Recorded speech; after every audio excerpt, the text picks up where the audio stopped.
Et dans cette relation, il n'avait jamais utilisé de préservatif. C'est quelqu'un apparemment qui n'aime pas se préserver. Dieu merci, je suis sortie de cette relation. Je n'ai pas eu de maladie, je n'ai pas eu d'infection. Mais j'ai eu à faire des avortements. Oui, j'ai eu à faire des avortements. J'ai eu à faire des avortements plusieurs fois. Plusieurs fois. C'était les premières fois que je faisais des avortements et mes parents n'étaient pas au courant que je faisais des avortements. Ils me remettaient l'argent pour dire que bon, débarrasse-toi de ça. Et je faisais des avortements. Et pour lui, c'était normal. Donc, il exigeait parfois de me coucher en étant indisposée. Et quand je lui disais que mais quand la femme elle est indisposée, elle est censée être impure, pour lui, c'est plutôt le contraire apparemment, quand la femme elle est indisposée. Bref, c'est un faux prophète. Il a escroqué plusieurs personnes. Il a escroqué plusieurs personnes. Il a brisé plusieurs familles. À cause de lui, des familles se sont brisées. À cause de lui.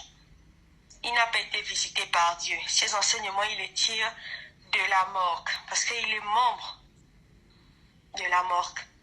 Ses enseignements, il les prend là-bas et il vient nous dire que Dieu nous a visités, voilà et tout. Mais c'est un faux prophète.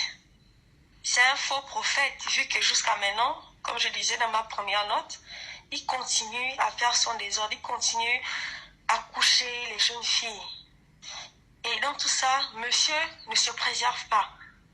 Donc, c'est pour dire aux gens de faire attention aux prophètes. Les faux prophètes existent. Lui, Luc Sylvain Bouman est un faux prophète. C'est un faux prophète. Il se sert de la parole de Dieu pour piéger des personnes. Parce que quand tu vas dans son église avec un problème, peu importe, tu te dis au début que j'ai trouvé la solution.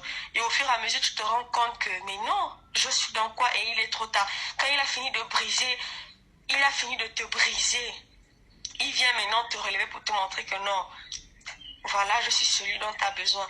Et tu te donnes entièrement. Et quand tu le fais, il profite à te coucher. Oui, parce que oui, il couche les gens de l'église.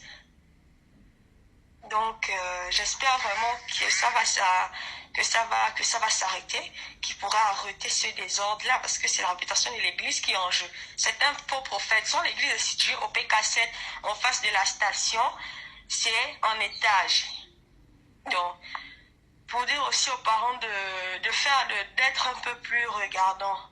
Parce que la plupart, que ce soit les jeunes filles ou les jeunes gens, subissent des choses atroces dans les églises. Subissent vraiment des choses horribles dans les églises. Que ce soit avec des pasteurs, des prophètes, peu importe.